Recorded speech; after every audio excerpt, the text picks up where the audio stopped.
Okay, good evening, everybody, and welcome to the Australia press conference with head coach Eddie Jones to my left and captain David Porecki to his left. Eddie, would you like to start with a few comments? Firstly, I'd just like to apologise to all Australian supporters. A lot of people have travelled here. I'm sure a lot of people have stayed up late at night, and our performance wasn't up to the standard that is required, and I apologise for that. I take full responsibility for it. We're disappointed. We've got a young team in there who's very disappointed. They tried their hearts out, but unfortunately at the moment we just don't have the consistency in our play to put pressure on teams like Wales. We do some good things and then we fall away. It's very disappointing. But congratulations to Wales also. I thought they played a good, tough game of rugby. They kick well, chase well, and they had a couple of opportunities to score tries, which they took. So well done to Wales. Thanks. So if you could raise your hands for the first question, please.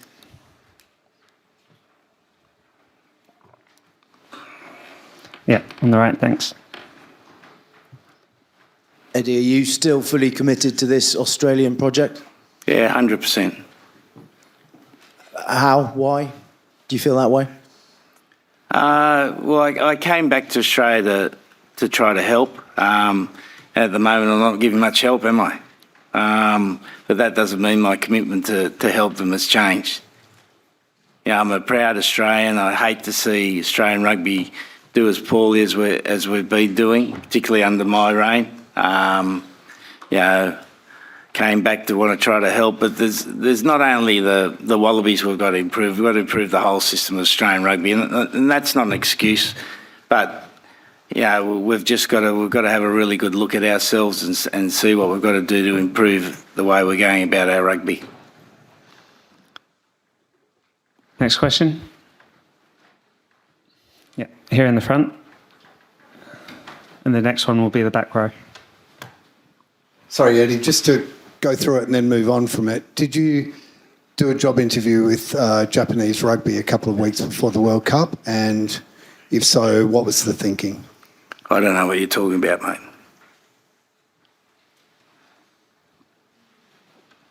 Hello, Eddie, from Rugby Click, Argentina. Do you think that the experience worked against Australia today? Can you say it again, please? Do you think that the experience worked against Australia today? Look, it's a good question, but I don't think you can ever use experience as an excuse. Sometimes some teams become experienced really quickly, and when you've got a team like we've got at the moment. You just need a period of play or a period of a game to go well, and the team can change very quickly. And at the moment, we've got the ability to do that, to put together phases of play that are good. So the players, because they're young, and they tend not to stick at it, and it's not because they don't care, and our effort just drops off a little bit. So. I'm not sure whether we can use experience as an excuse, but it's definitely part of our issue. But the only way you get experience is by playing these games, and sometimes, games like this are the makings of a good team going forward. Eddie, the worst World Cup defeat, by statistics anyhow. Can you explain why you think you are the best person to continue leading the Wallabies forward? Well, that's not my judgment, mate. That's the judgment of Rugby Australia. Are you able to explain why you think you are the right person to continue? I think I've got the ability to turn things around. I was hoping we'd be able to do it by now, but we haven't been able to. And as I said, I take full responsibility for it. I haven't done a good enough job. And I'm bloody disappointed about that, mate. Eddie, do you think that you got the selection wrong, like in terms of the inexperience that the players had out there? Well, I was put in this job to turn Australia around. And I don't think I could have done it with the players that had been playing. I think we needed a fresh change.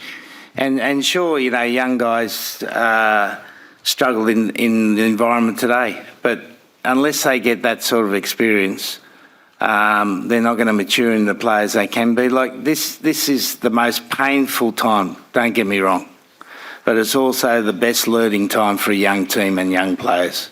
This is where they really learn about the game and learn what you've got to be at test level. You look at what Wales did today. They just continually put the ball in the air, chased hard, created penalties, one more try, one set-piece try, one chip kick try, and it's a 40-point win. And you got to be able to stick at the game and do the things you're good at, and we're not able to do that at the moment. But these experiences are absolutely the most valuable. There's not a team I have in case that hasn't gone through this before at the start of their tenure. And it just happens to be quite a big environment to do it, which makes it not reasonably painful, very painful.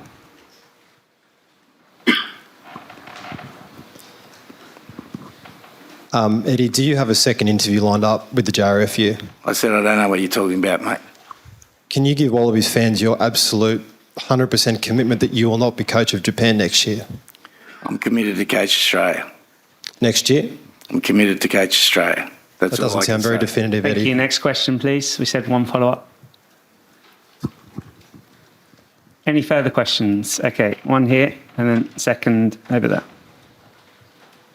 Eddie, it was nice to see shake Warren's hand at the start of the match. Have you had a chat with him afterwards, and did you say anything? I think he's probably enjoying a Sahi beer, knowing Warren. No, we had a quick chat at the start. He's obviously come back to Wales. I've come back to Australia. We're just comparing notes. His notes are a bit better than mine at this stage. Any dinner plans tonight? No. I don't think I'll be going out in Lyon. I don't think it'll be a good place for me tonight.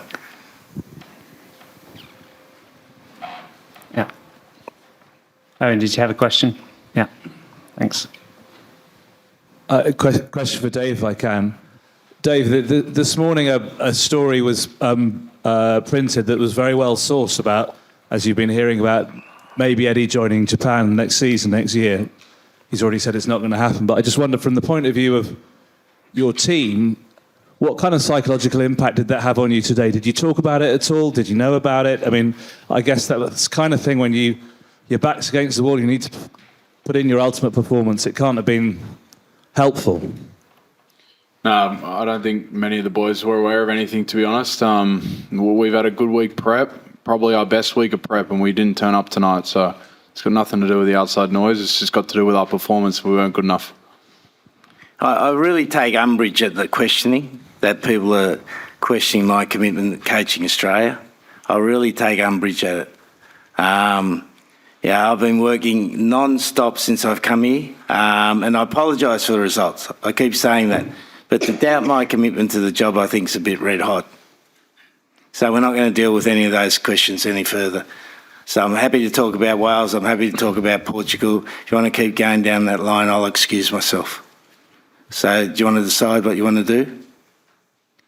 Question on tonight's game? Eddie, in terms of the young players and the inexperienced players you're talking about, the last 2 weeks, 2 losses, have you seen things, and are there players that have, despite the results, made strides in the last fortnight? Massively, mate. If I look at Angus Bell, just in the forward pack, Nick Frost, Tom Hooper, Fraser McGright, Valentini, they're not at their best at the moment, but they're really making good progress. And then you got Mark in the back line, who's making some wonderful progress. So, there's a core group of players here who are going to be really good players. And I think, some of those players I've just mentioned in time will be world-class players, and they'll be the backbone of a very successful Australian team.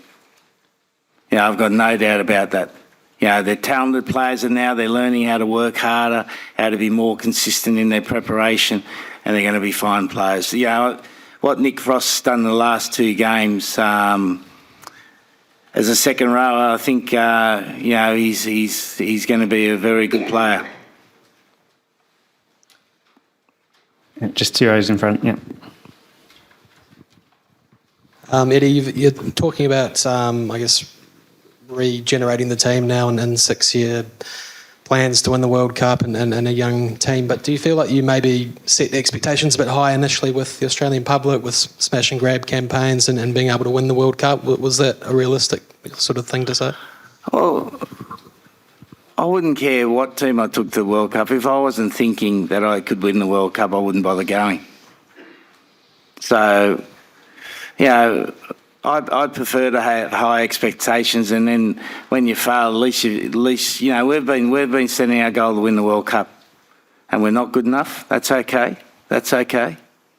As long as we keep working hard and keep trying to improve, and we are every day. We're working hard to get better, and today was you know, one of those things where unfortunately it doesn't go on a linear line. It doesn't go like this. You got some downs and ups and downs and ups, and we'll continue to have that for a while.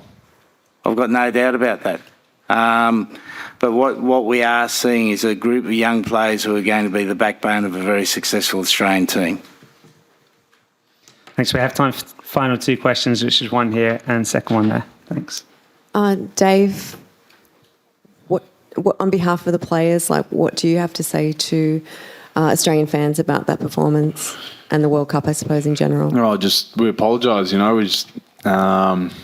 we let ourselves down. We let Australians down, but we will bounce back, and we shift our focus to next week and earning a bit more respect back through our performance. But it just wasn't good enough tonight.